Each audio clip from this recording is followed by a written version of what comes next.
sih. Lu main Twitter kan? Main. Suka bikin keributan Twitter gitu. Gue ngerasa gini sih, kalau masalah itu menyenangkan untuk dilihat. Tapi kalau lu kena terlibat malas, jadi kayak sekolah kalau ada berantem enak nonton aja, tapi kalau berantem nggak enak. Jadi lu sebagai pemantau gitu? Pemantau gue tahu sama gosip masalah-masalah Twitter tuh.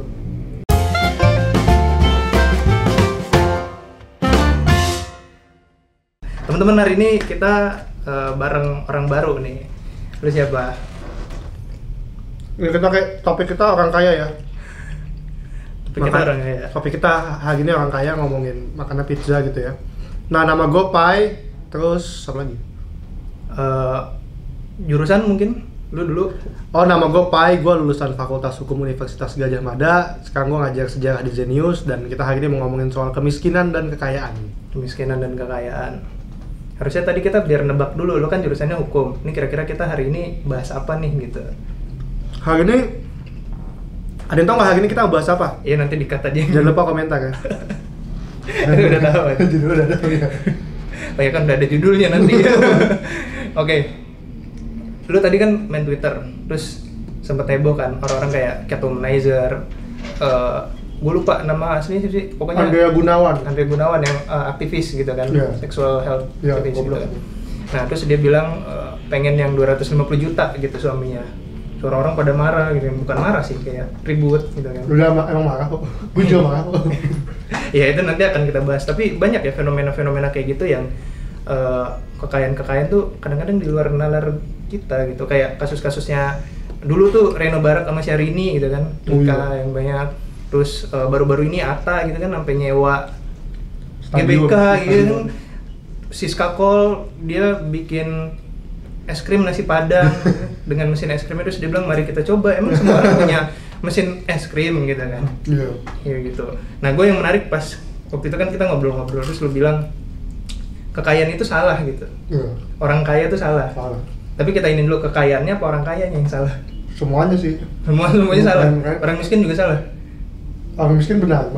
Terzolimi, doa orang terzolimi kan jamah ya. Nah, kenapa lu bisa bilang itu salah? Maksudnya kan emang kalau menurut gua ya, yang salah itu adalah ketimpangan, dan mungkin common sense-nya gitu. Ketimpangan yang salah gitu. Ya lu kaya atau enggak masalah gitu. Tapi ketimpangannya yang salah. Dan ketika lu pamer misalnya, pamer terus nggak ada empatinya segala macam, mungkin itu yang bukan salah ya, tapi tidak etis aja gitu. Tapi lu bisa bilang salah. Nah, ada Pak I. Tadi lu bilang ya kaya nggak salah, yang salah itu ketimpangan. Ketimpangan ada karena apa? Kaya itu ada karena ada definisi timpang, maka muncul kaya. Kalau nggak ada ketimpangan, maka nggak ada kekayaan dong. Kalau semuanya sama rata, nggak ada definisi kaya. Jadi menurut gue, sebenarnya ketika lu bilang yang salah adalah ketimpangan, sebenarnya lu juga bilang kaya itu salah. Karena kan satu paket gitu kan. Jadi kalau kita mau mengatasi ketimpangan, nggak usah ada orang yang kaya gitu. Iya gitu, pro komunis. FBI, open up! Semua orang tuh ingin jadi kaya, ya. Yang menarik juga kan lu bilang ada seminar motivasi, saya ingin menjadi orang biasa. Iya. Lu pengen jadi kaya nggak, Yud? Gue? Iya. Pengen lah anjir. Ya semua orang pengen jadi kaya. Kaya itu bagus. Iya. Mungkin salah benar nanti. Kaya itu bagus. Buktinya orang-orang yang kaya tuh misalnya kaya, good looking, terbebas dari hukum kan banyak. Gitu kan. Punya privilege segala macam.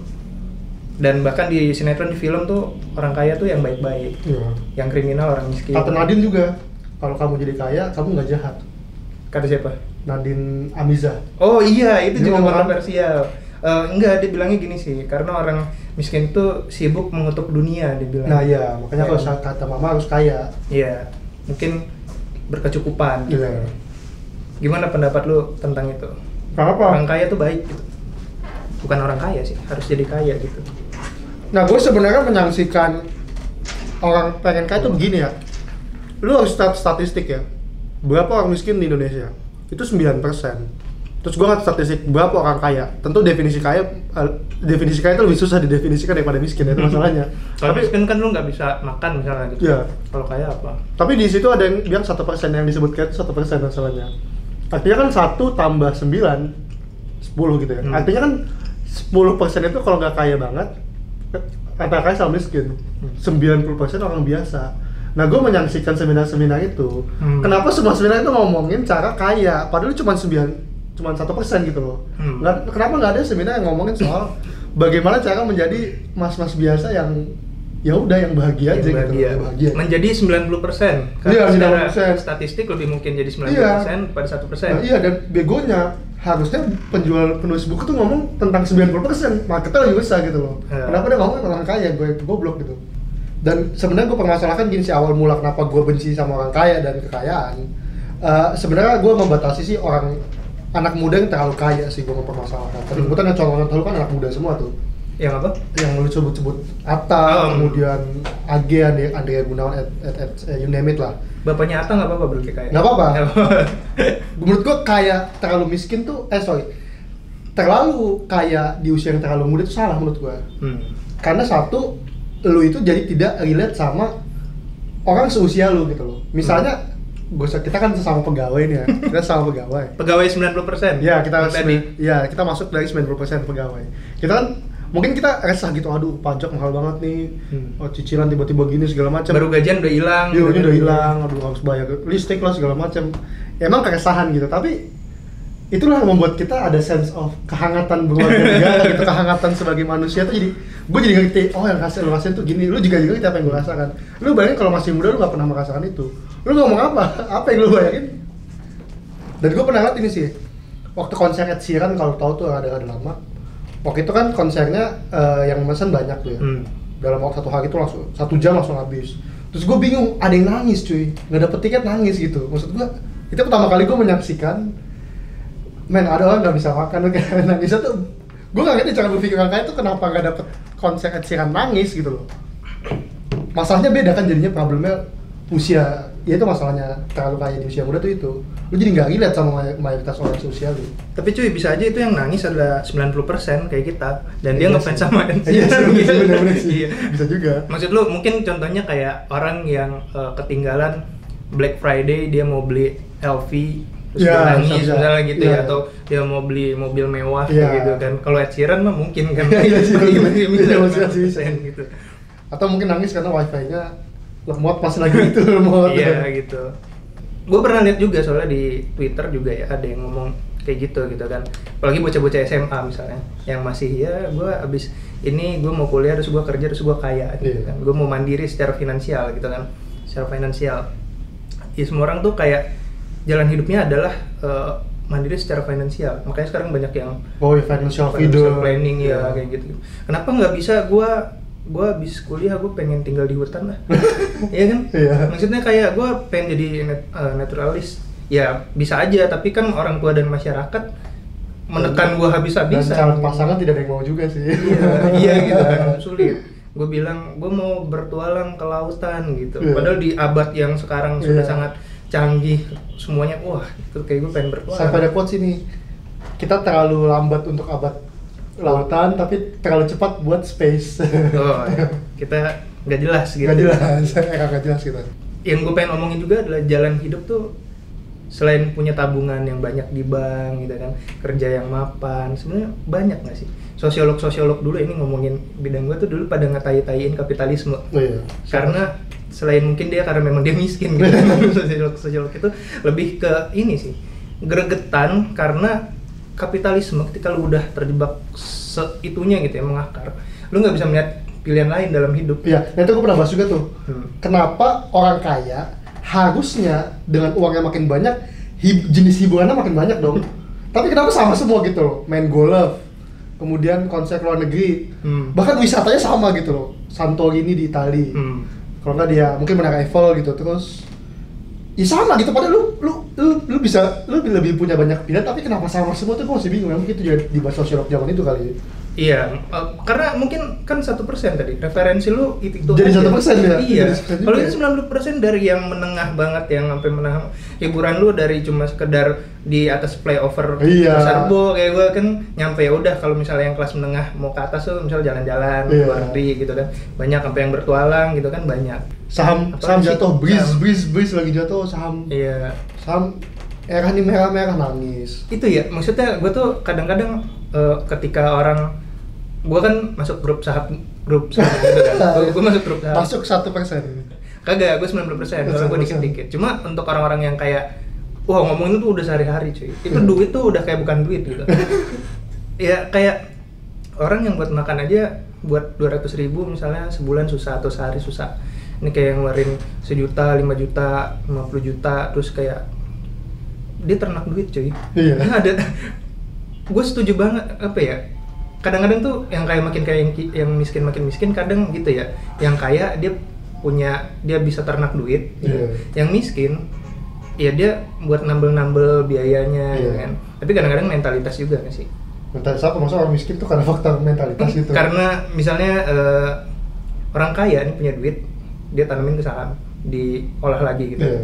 Orang miskin kadang-kadang mungkin belum ada ke situ pikirannya. Ya iyalah nggak Ya iyalah, perlu kan. saham. Iya. Ya kan dari pikiran maksud gue gitu loh. Untuk sekolah juga mungkin lingkungannya juga kayak gitu. Jadi ada faktor juga. Gue rasa bukan faktor ini sih. Gue bilang gue juga suka banyak bahasa riset-riset soal kemiskinan gitu. Bahwa orang miskin itu tidak kreatif itu kan kayak kenapa lu uangnya di situ-situ terus bukan alokasikan ke situ. Satu itu karena basic needs dia belum selesai. Sebenarnya gini, investasi itu nggak harus saham juga kan. Iya benar. Itu petani itu beli kebo, beli cangkul aja bisa. Beli cangkul itu investasi loh, hasilin lebih banyak. Kemudian ya kebo itu traktor segala macam itu kan bentuk dalam bentuk lain gitu loh. Ya kali lu bayangin petani ke bursa efek itu nggak masuk akal gitu buat cangkul. Tapi sekarang nggak perlu ke bursa efek, jadi di HP bisa buka. Itu iklannya nanti sponsor. Bibit, jangan lupa. Iya. Bibit. Bibit ajaib juga bisa. Jangan nyebut dua, ntar bibit. Oh, bibit sama. Ya udah siapa yang kontak kita dulu aja. Bibit Ajib silahkan kontak nomor di bawah ini. Iya. Kontak email. Kadang-kadang ada fans orang kaya itu yang tolol juga gitu. Fans orang kaya ya. Misal contoh Rahel V-nya misalnya, Rahel V-nya tuh habis bercerai, kemudian aduh kasihan banget sih Bun kayak kita belajar dari Rahel V-nya. belajar sedih banget gini-gini, men dia tuh udah kaya. Rahel V-nya cerai hari ini, besok suaminya Okin itu masuk klub mobil, besok dia itu Rahel V-nya review make up lagi gitu loh. Lu saat lu miskin, lu jangan menyedihkan Rahel V-nya, dia punya ngikan, punya apa lagi tuh? Enggak ngikutin sih. Dia punya taichan goreng segala macam. Iya, itu yang akan dia pikirkan setelah iya. cerai kan. Ya udah, akhirnya kan si lakinya juga masuk klub motor, yang ini masuk skincare. Anda tetap miskin, yang Anda yang masih kasihanin tetap miskin. Anda harus mempertanyakan diri Anda dulu, jangan kasihanin orang lain gitu. Udah, orang kaya itu nggak usah dikasihanin. Mereka itu nggak kayak, ya mereka kaya bisa jajan ke luar negeri kan. Karena gini seringkali teman-teman ya, banyak orang kira dengan kaya semua masa hidup tuh selesai. Padahal lo harus tahu juga, ketika lo sudah kaya, ada masalah-masalah hidup yang justru tidak menyelesaikan masalah. Ini bukan penyelesaian masalah yang paripurna yang selesai semuanya. Gue kasih contoh misalnya gini, ketika lo kaya, artinya pasangan lo itu harus kaya. Berarti lo harus bayarin skincare dia sudah semakin mahal, perawatan. Kemudian lo punya anak lo harus di sekolah internasional, sepatunya harus bagus. Langganan lu harus salah satu TV kabel. Kemudian mobil lu juga harus yang mahal. Mobil mahal tuh merek-merek tertentu tuh nggak bengkelnya nggak ada ketahu. Dulu temen gue ya di salah satu merek, dia orang kaya, mobilnya 700 juta gitu, masih mahasiswa. Untuk servis aja nih, gue kan kuliah di Jogja. Untuk servis harus ke Semarang, harus 4 jam buat servis. Itu kan jadi masalah baru kan. Malah jadi tambah rusak mobilnya sebelum iya. malah di Jogja, coba Jakarta. Iya sih benar. Iya. Tapi ada masalah-masalah. Itu nggak nyelesain masalah itu. Nggak semua permasalahan tuh diselesaikan dengan kaya, karena muncul juga masalah-masalah baru. Makanya kan kita suka melihat kan dalam sinetron Azab banyak anak-anak orang kaya bangsat gitu. Iya, banyak masalah. Tapi selain dari yang kayak teknis tadi, misalnya mobil segala macam kepemilikan, kayaknya masalah makna juga kadang ya. Iya. Ya mungkin banyak kasus ini sih, kayak penyanyi misalnya udah kaya, akhirnya dia narkoboy gitu kan. Iya. Nah sebenarnya kalau ngomongin makna hidup, ngomongin soal mungkin terakhir kali ya, happiness itu ada satu video sangat menarik dari penelitian Harvard. Jadi ini penelitian di Harvard University soal psikologis. Dia bikin penelitian kepada 2 jenis mahasiswa pak. Nah, dua jenis remaja. Kebetulan kan kita remaja juga, mungkin penontonnya demografinya. Pertama itu mahasiswa Harvard yang dianggap akan jadi manusia paling bahagia dan paling sukses sepanjang dunia, kan itu top 3 university di dunia. Iya. Itu udah 0,1%, bahkan bukan 1% lagi. Terus sama gelandangan dari Boston itu yang dianggap calon berandal begundal preman calon tidak bahagia. Calon tidak bahagia. Tidak bahagia. Kata penelitian itu selama 75 tahun, 2 kelompok 400-an orang gitu ya. Salah satu sampelnya Pak di mahasiswa Harvard itu jadi presiden Amerika. Itu John F. Kennedy. Lo tau nggak selama 75 tahun mereka bertanya, setiap tahun dicek juga otaknya, segala kesehatan mentalnya, segala macam, kesehatan fisik. Hanya untuk pengen tahu pertanyaan atas jawaban apa sih yang buat manusia bahagia. Lo tau nggak itu apa? Hasil dari penelitian itu. Yang jelas bukan kekayaan kan? Nah tapi waktu orang itu ditanya, masih muda, Kaya ya. 80% ngomong kekayaan. Kekayaan. Sumber kebahagiaan itu kekayaan 80%. 50%-nya bilang fame, terkenal. Ya. Popularitas. Iya. Ternyata setelah 75 tahun penelitian, hasilnya adalah cuman bukan makna. Good relationship makes good life. Titik. Kayak gue pernah ini sih, kalau kesimpulannya gitu sering sih. Kayak hidup yang Iya. adalah Tapi itu ada penjelasan saintifik apa? Kenapa making relation itu apa sih, dijelasin situ kenapa? Apa sih sebenarnya? Tapi maksudnya gini, kalau lu mau bahagia ya, I think daripada lu fokus kayak nyari uang gitu yang belum tentu pasti juga, karena lu kalau baca penelitian di MIT juga ya, sebenarnya apa sih yang bikin orang sukses? Jawabannya cuma keberuntungan. Itu ada penelitiannya. Keberuntungan maksudnya gini, Hanza bikin pizza enak misalnya nih ya, mereknya satu enak, tapi kemudian setelah Hanza bikin produk kedua, dia dianggap dibeli itu bukan karena enak, tetapi karena produk pertama Hanza keberuntungan enak. Itu sama kayak penelitian Pak, lu bikin jurnal satu bagus, dia terus bikin buku kedua, buku ketiga dianggap beli padahal buku kedua, ketiga, keempat itu masih bagus. Iya, karena lu beruntung doang dibanding yang lain-lain. Jadi kekayaan tuh cara kaya itu cuma satu, beruntung. Masalahnya kita nggak bisa memperjuangkan keberuntungan. Daripada lu capek-capek memperjuangkan yang nggak bisa lu dapat, mending lu perjuangkan yang jelas-jelas bisa membawa lu kebahagiaan, kayak ngobrol relationship, menonton kita ini. Ya menonton kita salah satunya, dan follow akun kita juga. Oke, mantap. Tapi gue masih pengen explore tentang meaning sih, tentang makna gitu. Karena selain menjadi kaya, mungkin ada yang maknanya, gue pengen jadi kaya, gue pengen harta, makna hidupnya gitu lah apa. Ya bagi lu salah mungkin ya. Di episode selanjutnya. Iya, nah itu gue pengen membahas tentang, kita pengen ngebahas itu ya. Makna hidup, sebenarnya hidup ada maknanya nih. Iya. Iya. Nah, kebetulan gue belajar filsafat juga nih, ada seru juga nih ngomongin selanjutnya. Jangan lupa tonton episode selanjutnya hanya di Santap Malam. Santap Malam.